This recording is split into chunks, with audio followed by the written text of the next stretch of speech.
Se tambalea el eje socialista, Venezuela y Cuba, entre sanciones, aislamiento y el factor María Corina. Bloqueo petrolero asfixia a Maduro, pierde su principal fuente de oxígeno y repite el viejo manual de acción. Trinidad y Tobago abre sus aeropuertos a Estados Unidos. Despliegue militar se amplía con acuerdo clave en Paraguay.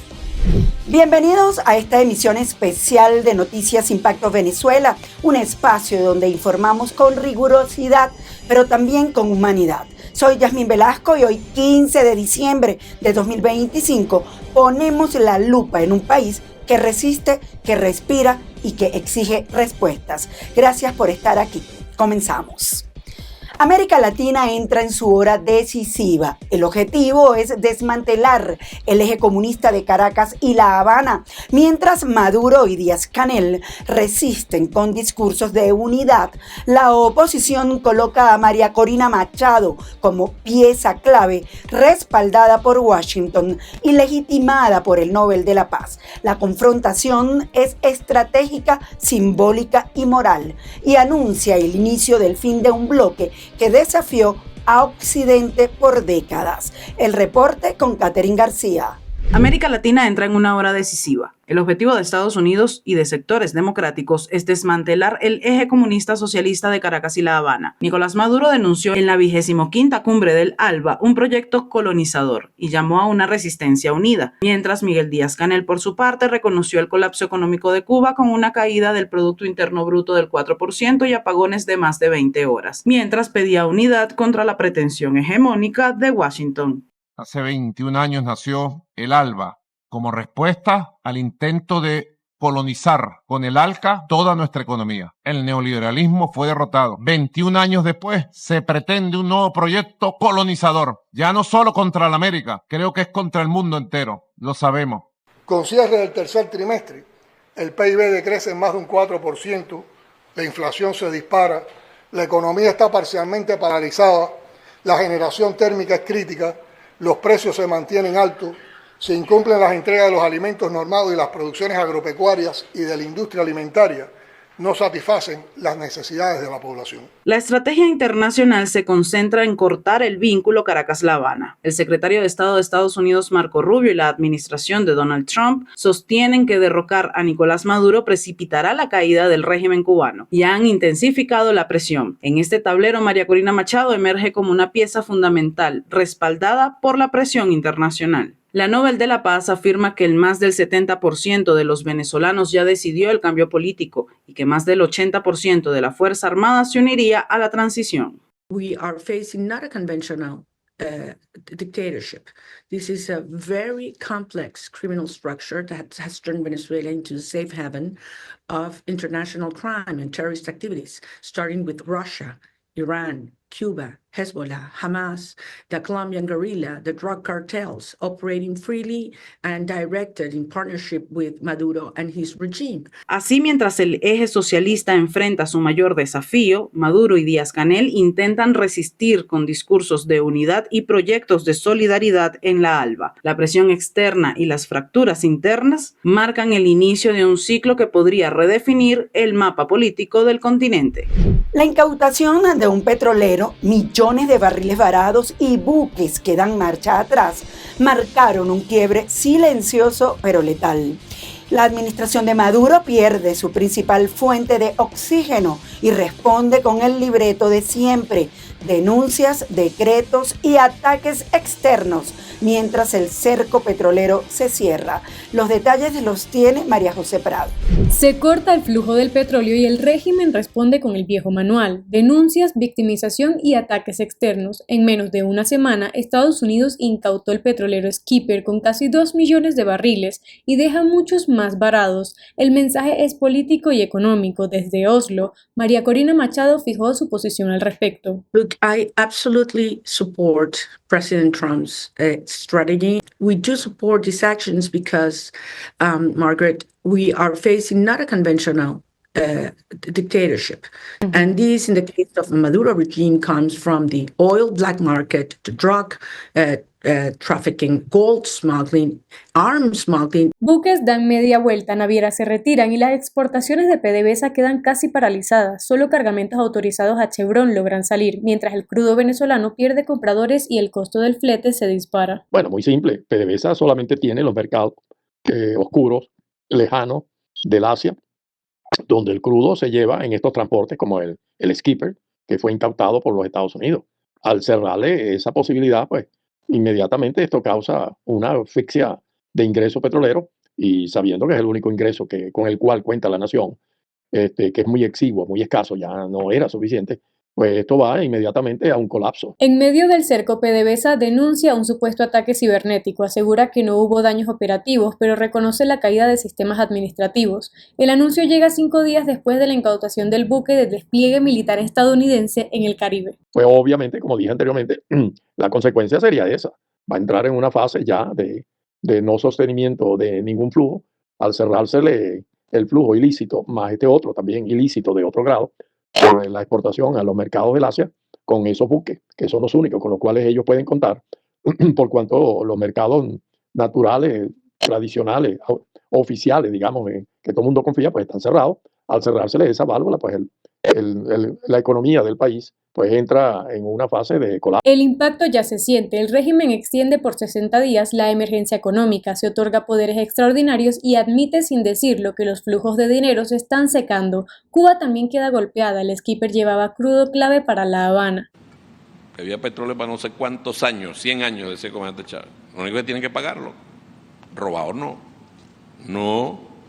No, y ustedes creen que van a venir aquí, van a hacer algo y después van a venir a llevarse el petróleo de Venezuela. No se van a llevar ni una gota, tengan la seguridad que no se van a poder llevar ni una gota de petróleo.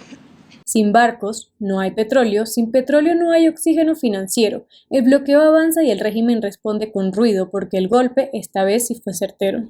Por una parte, la Unión Europea extiende sanciones contra Maduro hasta 2027. Por otro, se conocen nuevas pruebas que señalan al expresidente español José Luis Rodríguez Zapatero de enriquecerse con negocios a costa de Venezuela.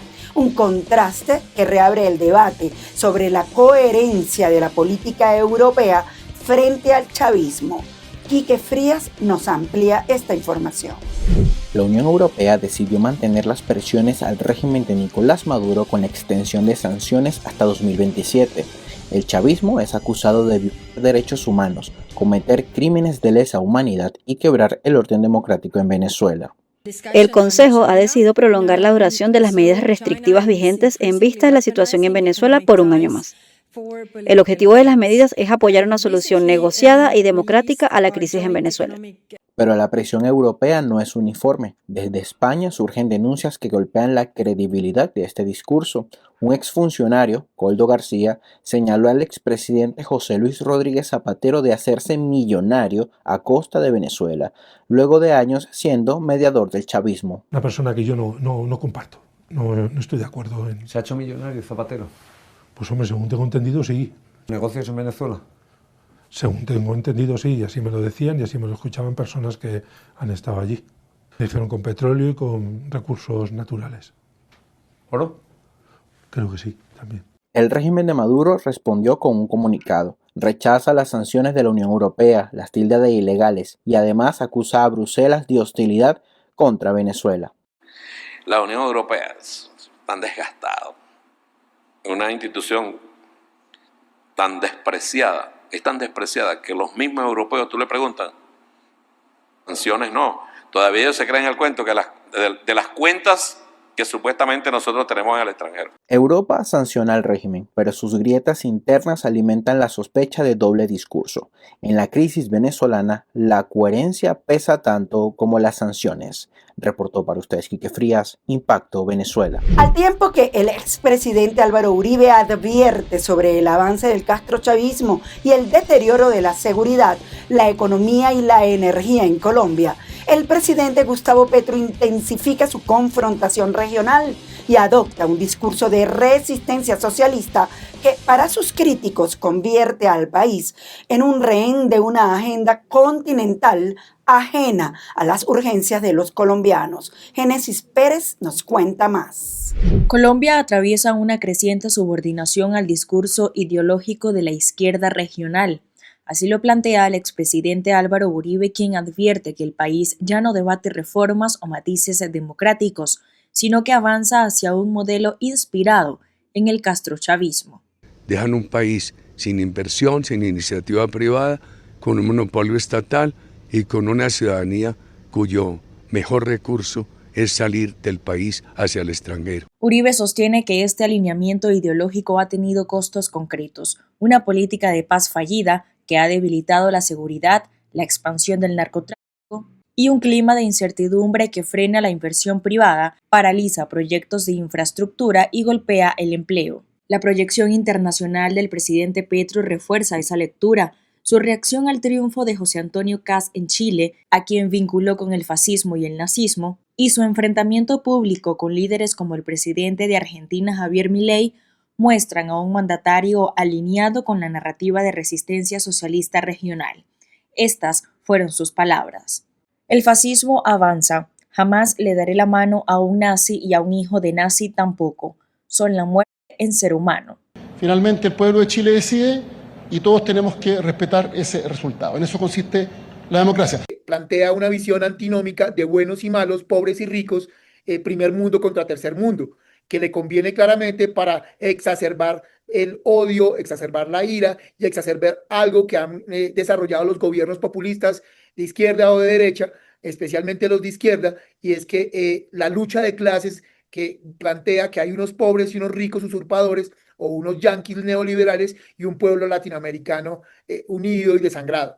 A Petro lo acompañan acusaciones que lo vinculan con Venezuela, denuncias sobre una presunta financiación irregular de campaña con posibles operadores cercanos al régimen de Maduro, junto a una relación diplomática activa con Caracas y su insistencia en el diálogo, que críticos interpretan como una normalización del chavismo. El presidente Petro, en medio de sus dinámicas y narrativas, no entiende la complejidad del caso venezolano. Eso es una incriminación y por eso lo pongo así. Diosdado Cabello básicamente incriminó a que Gustavo Petro fue a buscar recursos, lo cual de entrada, si se los dieron o no se los dieron, ya implica una dinámica de delito. En esa sombra ideológica, advierten, el país corre el riesgo de perder inversión, oportunidades y estabilidad, mientras el debate político se reduce a consignas y enemigos imaginarios, dejando a la ciudadanía como espectadora de una disputa que amenaza con redefinir el rumbo democrático de Colombia. Génesis Pérez para Impacto Venezuela. Mientras el chavismo insiste en una normalidad navideña, familias venezolanas de los más de 895 presos políticos, según cifras del Foro Penal, enfrentan diciembre con una ausencia que el Estado no reconoce, la de sus seres queridos detenidos por pensar diferente en Caracas y en el exilio. La época decembrina vuelve a convertirse en un recordatorio de la represión ejercida por la administración de Nicolás Maduro, que combina control social, persecución política y silencio institucional, incluso más allá de las fronteras. Continuamos con Juliana Palmar. Familiares de los presos políticos instalaron la llamada Mesa de los que Esperan, un símbolo de las sillas vacías que deja la represión en los hogares venezolanos. La mayoría de los detenidos fueron arrestados tras las elecciones presidenciales de julio del 2024, cuestionadas por la falta de transparencia del Consejo Nacional Electoral. Para estas familias, la Navidad no es celebración, sino vigilia y exigencia de libertad. Con respecto a la represión que estamos viviendo en las últimas horas, no es nada más y nada menos que la materialización del terrorismo de Estado que el régimen de Nicolás Maduro y toda su cúpula de mando ha estado generando y realizando contra toda la sociedad civil venezolana, que piensa diferente y que tiene fundamentos y elementos de convicciones que adversan al régimen que está en este momento rigiendo ilegítimamente en Venezuela. Es una situación muy lamentable porque, según las cifras más recientes del Foro Penal, tenemos que hay alrededor de 893 presos políticos, y esto es una cifra que se ha mantenido a lo largo de los meses, debido al efecto de la puerta giratoria. Pareciera que tuvieran como un tope. Sin embargo, no deja de ser una situación bastante problemática. Venezuela se ha convertido en el país con la mayor cantidad de rehenes, porque eso es lo que son los presos políticos, rehenes por razones políticas a nivel mundial. Estas detenciones se inscriben en un patrón más amplio de control y castigo político. La llamada Operación Tuntún, resignificada por el poder como mecanismo de intimidación, ha servido para justificar allanamientos, arrestos arbitrarios y acusaciones de terrorismo u odio contra opositores, periodistas y activistas. Informes de la Misión Internacional Independiente de la ONU documentan que estas prácticas incluyen violencia sexual y de género y confirman el uso sistemático de cuerpos de seguridad como la Guardia Nacional Bolivariana para silenciar la disidencia. Y me gustaría también destacar que también Venezuela está poseyendo en estos momentos un número bastante elevado de elementos de persecución política transnacional. Tenemos desde los Países Bajos, a través de la Fundación para los Refugiados Venezolanos, y hemos documentado casos de persecución política transnacional en distintos países como mayormente Colombia, en Perú, en Chile, en Panamá, Costa Rica, México, Estados Unidos. Una represión transnacional que se materializa con violencia, con amenazas, con asesinatos, que nos deja muy preocupados sobre ese alcance que tiene el régimen de Nicolás Maduro fuera de la frontera. Lunes 15 de diciembre del 2025, a las 3:43 de la tarde, hemos logrado consignar la acción de amparo del habeas corpus del politólogo y director del medio de comunicación digital e independiente en Venezuela, Nikmer Evans, quien fue detenido de manera arbitraria el pasado sábado 13 de diciembre del 2025 en nuestra residencia, en nuestro hogar. El caso del politólogo Nikmer Evans, detenido sin orden judicial por el SEBIN, y el secuestro del dirigente de Vente Venezuela, Melquiades Pulido, de 70 años y con graves condiciones de salud, se suman a la falta de avance de investigación del atentado contra activistas venezolanos en Bogotá. Este video para decir que no ha habido ningún tipo de avance ni ningún tipo de adelanto con relación a las investigaciones de nuestro caso. Es urgente que las autoridades colombianas tomen medidas con relación a este caso.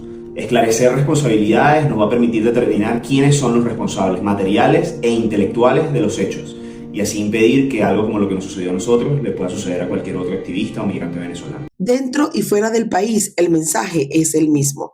La persecución trasciende fronteras, incluso en tiempos de Navidad, desmontando la narrativa oficial de estabilidad y normalidad. Para Impacto Venezuela, Juliana Palmar. Revisemos lo que es noticia en materia internacional según lo que destacan portales en la web. Comenzamos con Impacto Venezuela, que titula lo siguiente: Trinidad y Tobago acepta uso de aeropuertos de su territorio para el ejército de Estados Unidos. En el Caribe y en el Cono Sur, Estados Unidos refuerza su presencia militar con acuerdos estratégicos que reconfiguran el mapa de seguridad regional. El gobierno de Trinidad y Tobago autorizó el uso de sus aeropuertos por parte de aviones militares estadounidenses en medio de un despliegue que incluye radares, ejercicios conjuntos y operaciones contra el narcotráfico.